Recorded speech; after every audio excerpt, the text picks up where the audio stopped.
Welcome back to Skilled Nation, where we connect you to the real people, real skills, and real opportunities powering the next generation of trades. In this episode, we're flipping the switch on what it really means to be an electrician in today's world. It's way more than just wiring houses. We're talking EV chargers, solar panels, smart homes, and sustainable power systems, the kind of work that's not just in demand now, but built for the future. Today's guest knows power on every level: nuclear, electrical, and solar. Jennifer Brous, a former Navy nuclear electrician turned RSI instructor, is now teaching the next generation how to harness the sun. From service to solar, her story proves that when skill meets innovation, the future gets a whole lot brighter. Now, if you want a trade that evolves with the world and gives you the tools to build it, well, this is the episode for you. So let's dive in. Jennifer, welcome. Thank you. May I call you Jenny? Yeah, absolutely. All right. Thank you. Welcome to the show. You have a really interesting backstory. I mean, you hear about this Navy. Tell me your story. How did you come to RSI? What? I guess it's kind of a long, As lives tend to be. Yeah, it's a long journey, I guess. But so I joined the Navy when I was 17. Just didn't have any prospects. Thought community college maybe, but that was it. So I joined the Navy because that's what my grandfather did. He was in the Navy, and they kind of said, "Hey, we got this job that the recruiters get a lot of money for when they get people into it." And they said, "Why don't you just take this test, see if you qualify for this job in the Navy?" And I said, "Okay, sure. I don't know what I'm doing. I'm here just to do something." And so I passed they have an exam that you do at the MEPS before you enter. And it's just physics and trigonometry and all the things that everybody hates.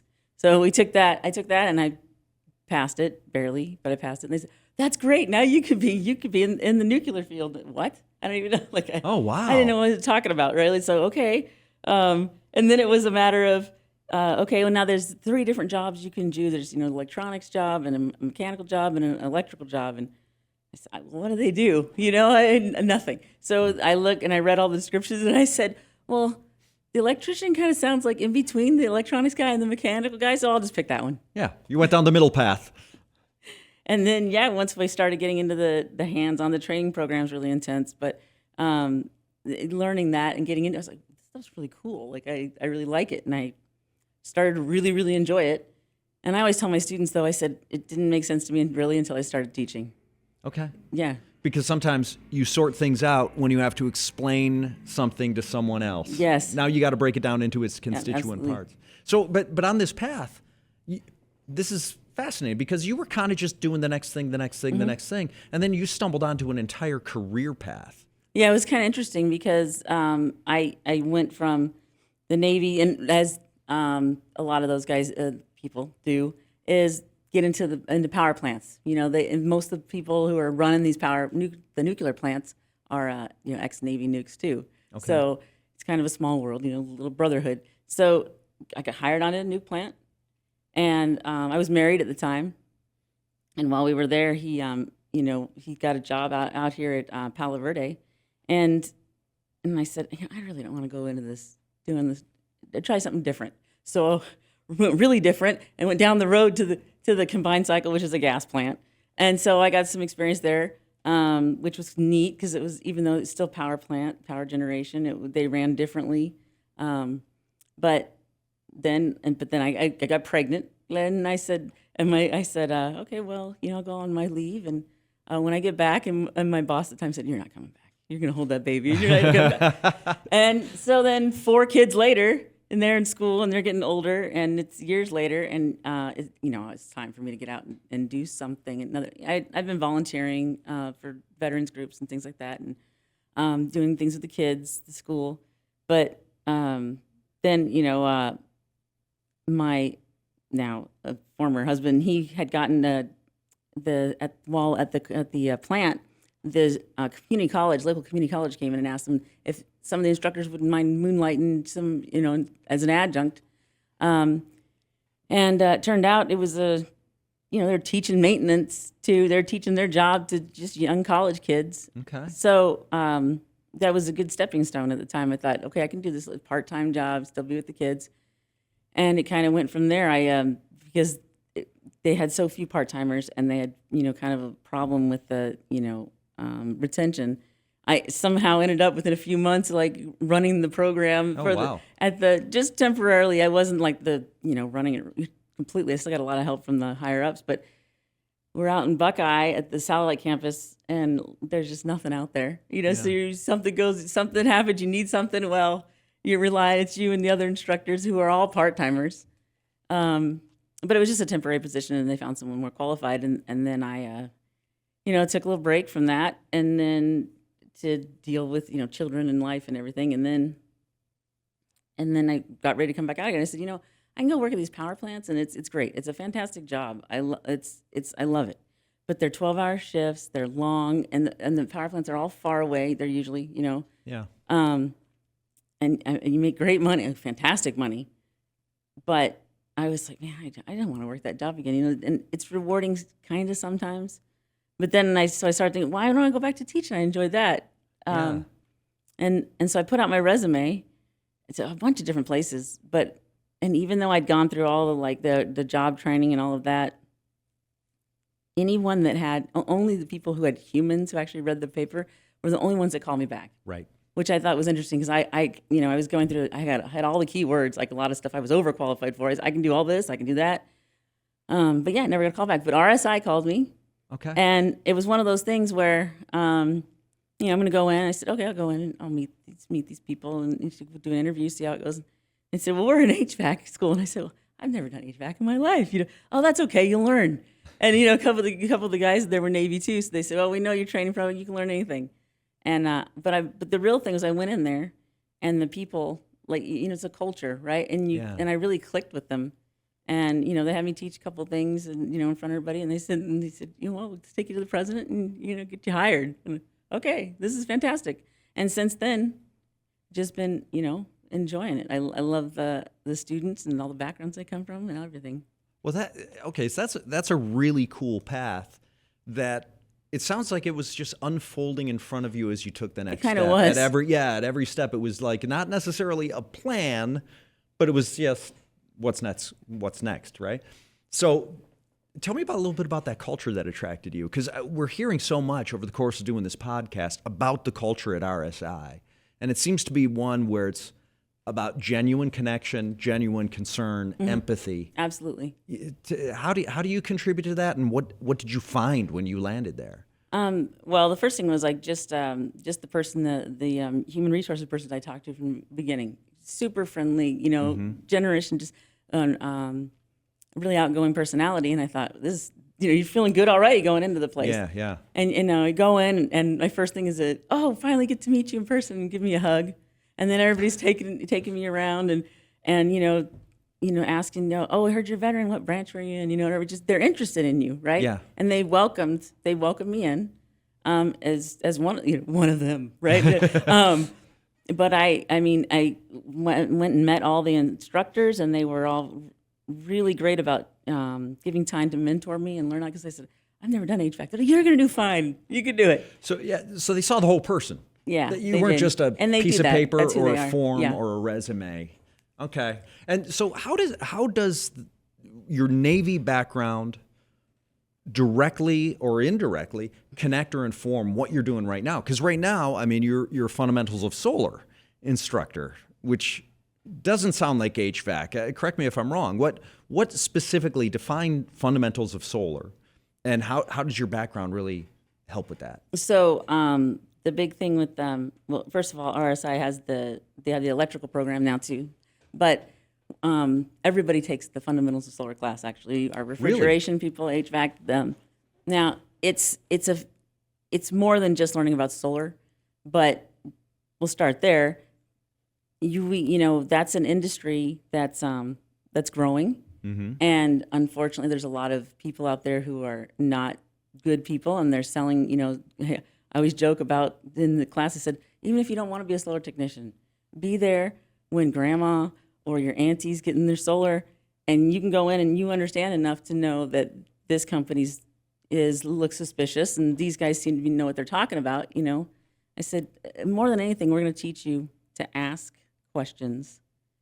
What you you'll know what questions to ask. I said, there's no way you're going to be ready to do all this stuff. You're not going to be qualified enough. A month of this class, that's it. But I said, you'll know what questions to ask. You can speak the language now, because that's what trades are. But so solar helps with that. But part of it is you're doing the renewable energy, which is big now, and we're trying to integrate that into the courses. And then you learn a lot of integration systems. So you're going to have, they learn residential, and they got to get this. We're gonna have, if we have this solar involved, how's that going to affect me? Even as an HVAC technician, I can have this issue. And there's more depth into the electrical knowledge, learning some different aspects.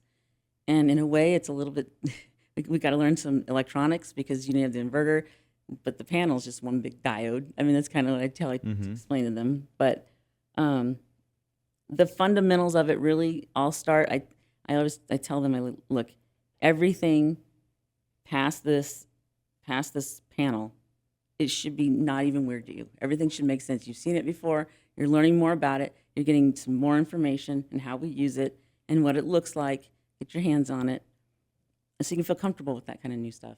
And we're still learning the basics, like series and parallel, reinforcing Ohm's law, like all these things that we do all through the program. And then they get something out of it. Yeah.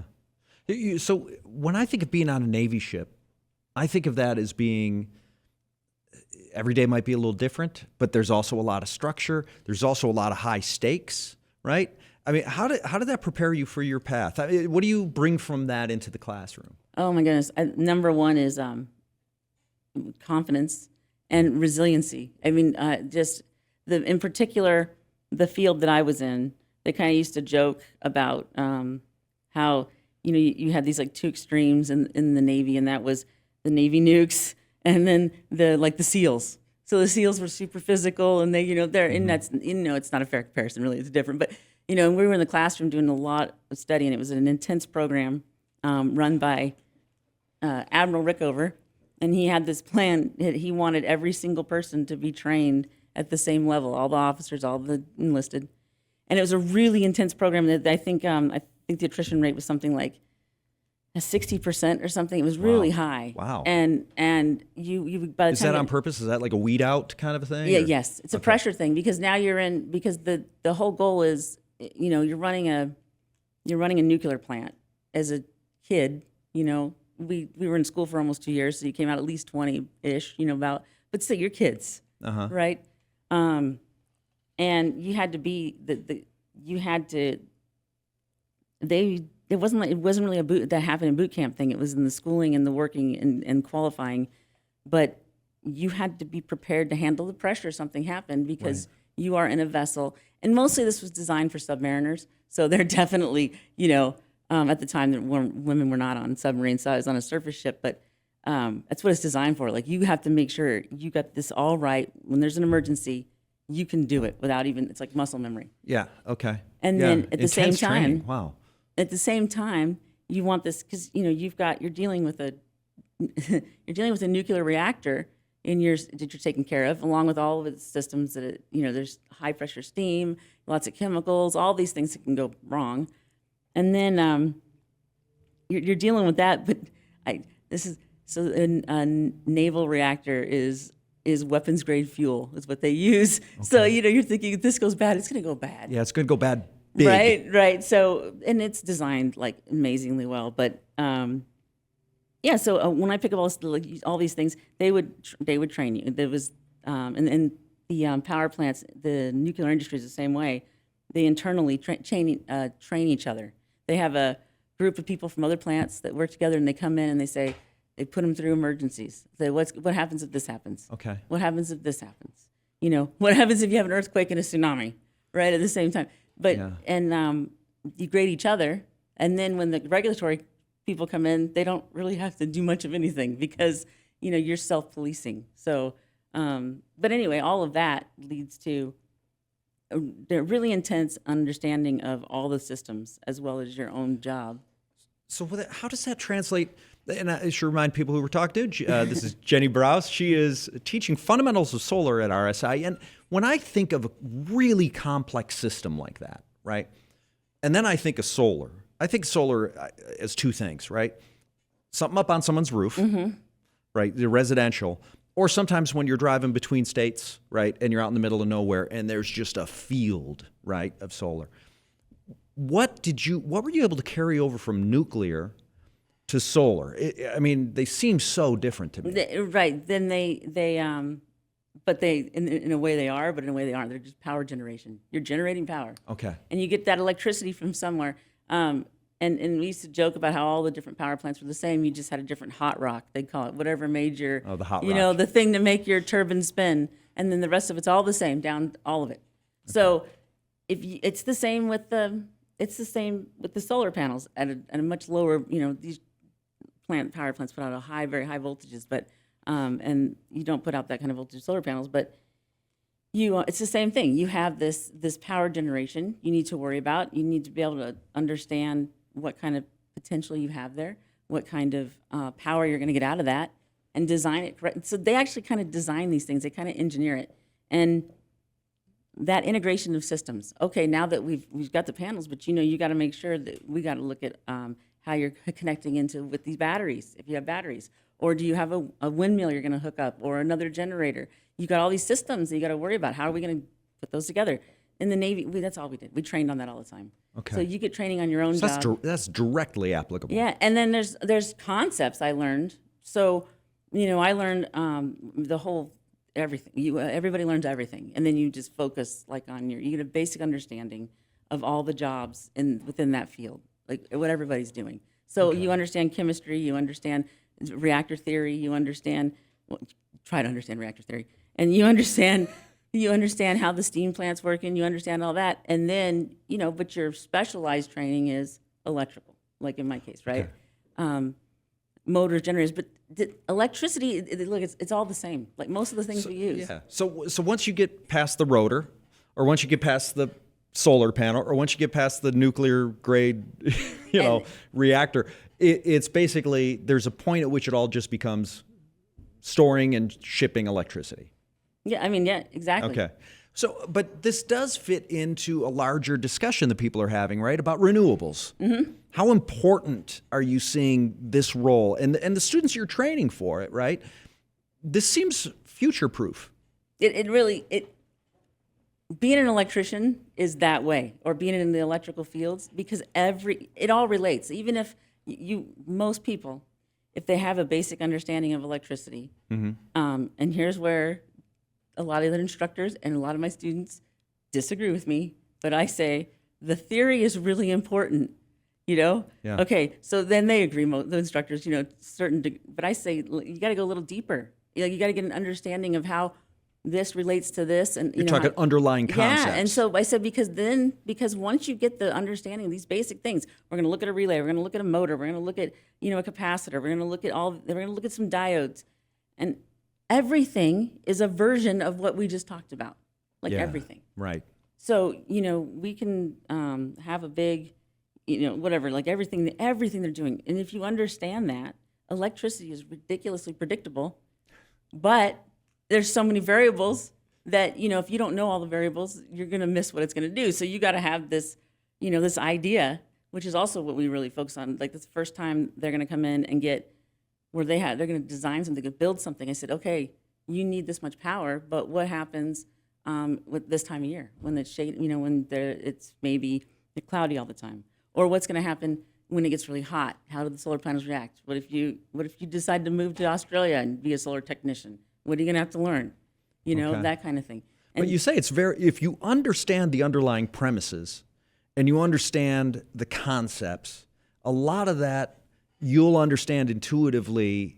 So even though like minor externalities change, right, your underlying concepts always stay the same. Yes, exactly.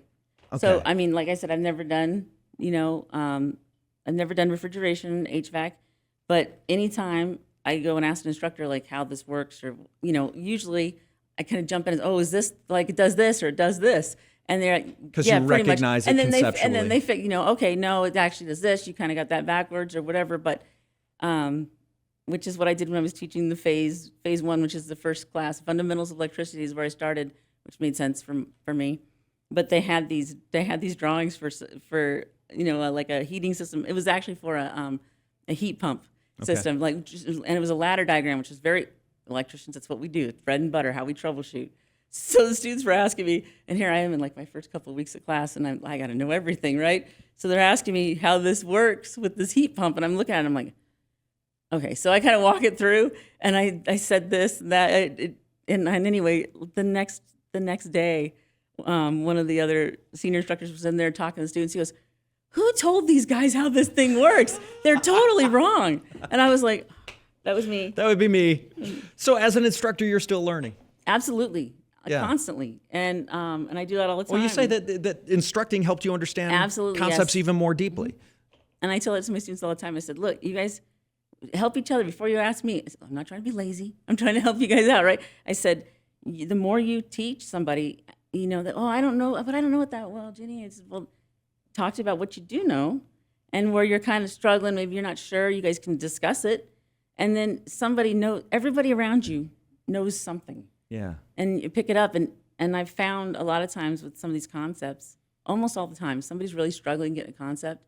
As soon as I sit them down with not even a student who understands it completely themselves, but kind of has an idea.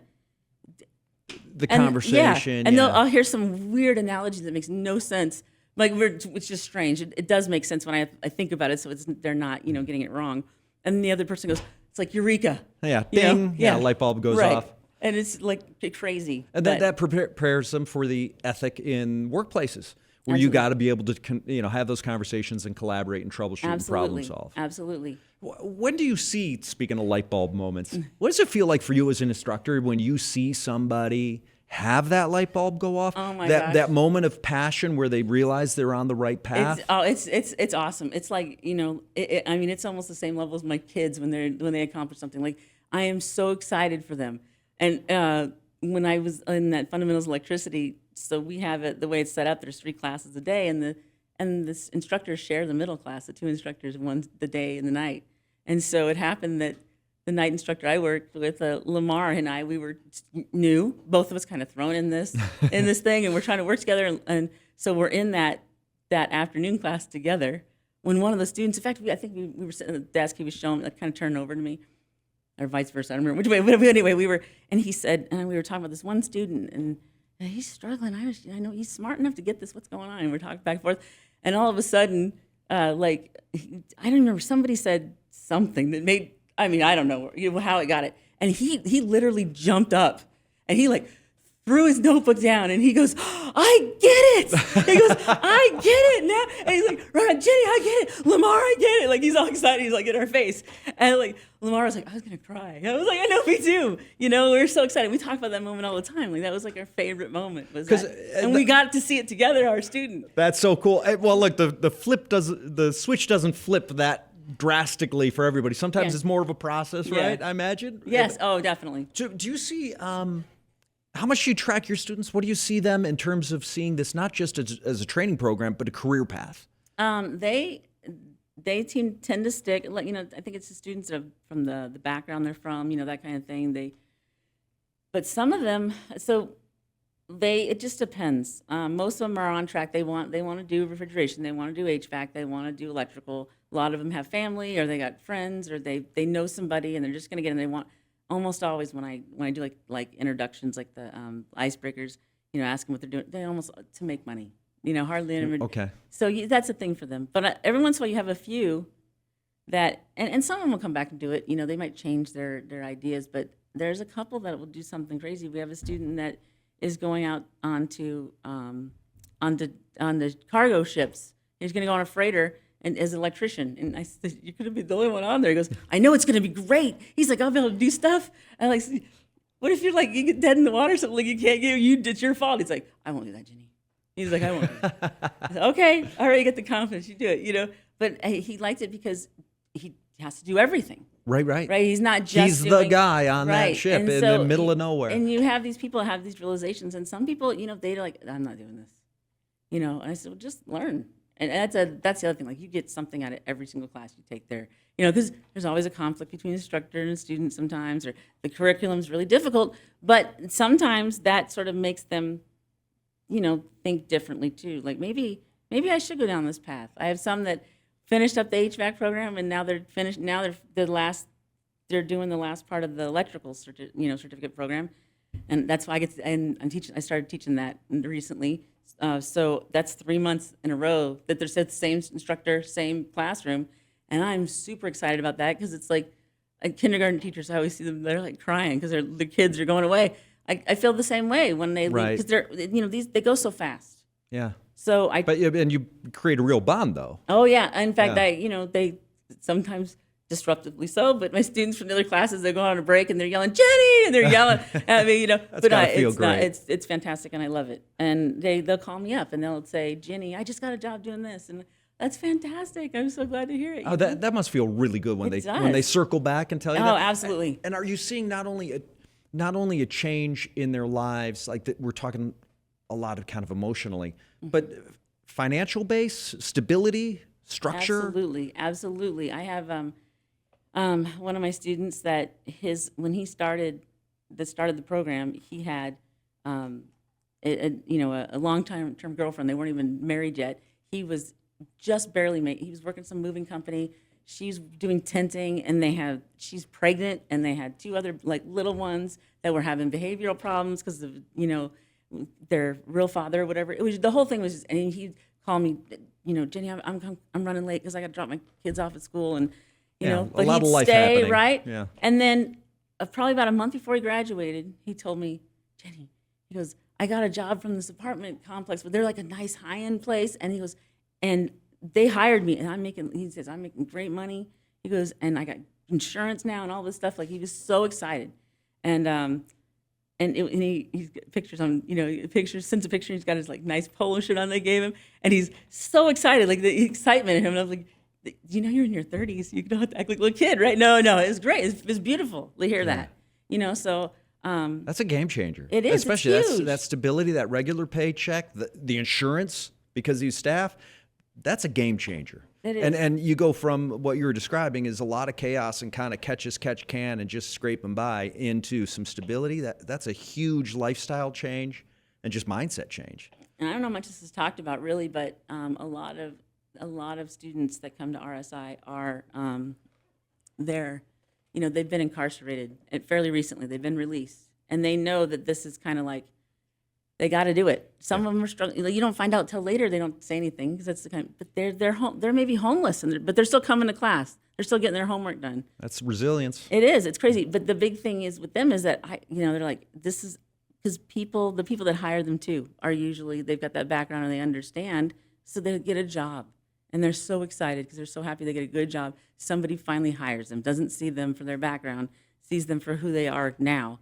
And that's a big thing. Like, that's a big thing there because of the backgrounds of these people. Like, they've been, almost all of them have been marginalized in some way at some point. What a great way but again, you're changing lives. We're talking with Jenny Brous, who is fundamentals of a solar instructor at RSI. Changing people's lives has to feel great. I want to know, I think of electrician, electricity. It's one of the oldest things, one of the oldest trades, and yet it also seems so, like if I'm into gadgets, I'm into like really futuristic things. Does it scratch that itch, or is it just ancient?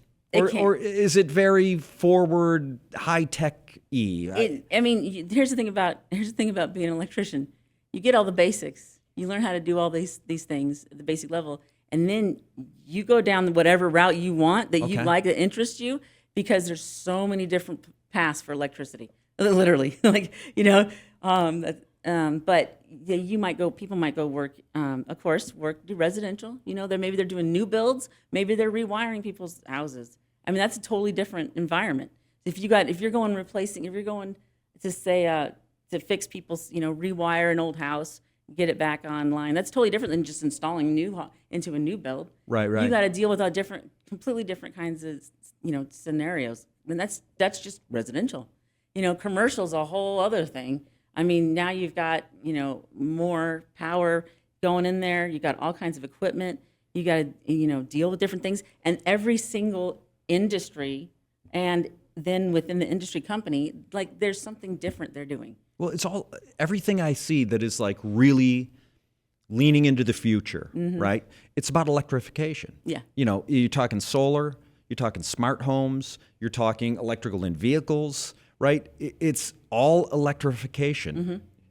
Do these basics translate into all those future-leaning fields? Absolutely. Absolutely. Like I've told my students, I was like, okay, solar is this new, newer tech. I was like, here's what you have.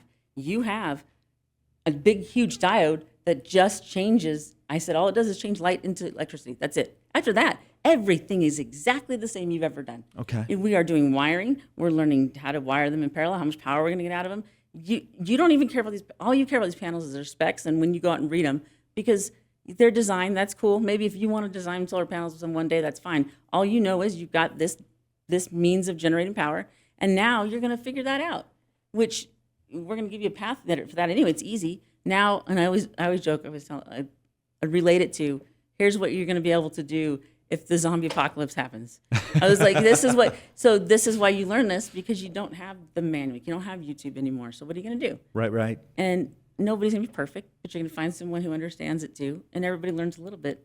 But every time you learn these theories, it's exactly the same. It translates. So what you're learning at RSI actually prepares you for the traditional fields, but also those really kind of emerging fields. Yes, absolutely. Absolutely. Because really the technology doesn't change that much. It's more about, it gets, it might get just like, the chips, it might get smaller, more efficient, but a relay is a relay. It's just a coil that moves up and down, right? And a motor has always been the same kind of motor. They design it slightly different, okay? A motor and a generator are the same machine. So you go through all these things, and it's the same thing. Now, okay, well, they're little tiny things, okay? They're run by electronics. Yes, but how do the electronics work? Electronics are it's just that we've already talked about semiconductors. You put them in different configurations, and then they all act like, I said, forget it, because you're probably going to throw a card away and never troubleshoot it anyway. But how that whole thing functions is just like relays and switches like we've had in the old school days. Okay. It's the same thing. So if you understand concepts, you could take those concepts anywhere. Absolutely. And that's why you talk about fundamental concepts. Absolutely. And you get the basics so that it can translate. So you're not stuck with solar panels. Now you're like, there's this whole new kind of generation that's out there. Do you care about that? Maybe you do, but this is not what we're talking about. You don't care how that power is made necessarily, right? You just know this is what it needs. Because, we do talk about that, how much sun you need, how that's interacting with the panels, but they're not going to worry about efficiency or how much, they're going to get out of it. It's going to do what it's going to do.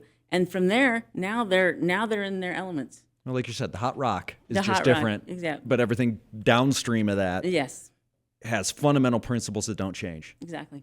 So what's more fun for you? Like a solar install, smart home? Is there any of the really newfangled stuff that people are just fascinated by right now? Right. Like, is there something to it that makes it more fun to do? Because smart homes are kind of cool. I don't have one. Yeah, right. I have a particularly stupid home. But but the smart homes, the things you could do seem incredible. They are, and then, that's what's funny is they it's like the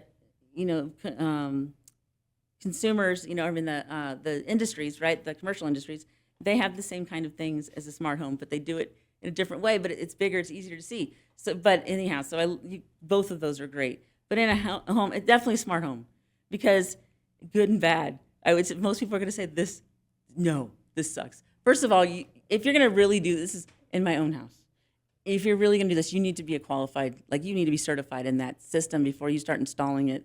But everything else, pulling the wire where you want to put it, but, pre-installs, maybe we'll do that with, in some homes, ready for smart technology. So the new homes are getting built with all your stuff in there trying to get it. So it's so ready the to go. bones are in there. Right. And then you can put on top of that whatever system you prefer. Yeah, and that's part of that too. So if you're running a contracting company, you get somebody who now everybody can run cable. We all learn that.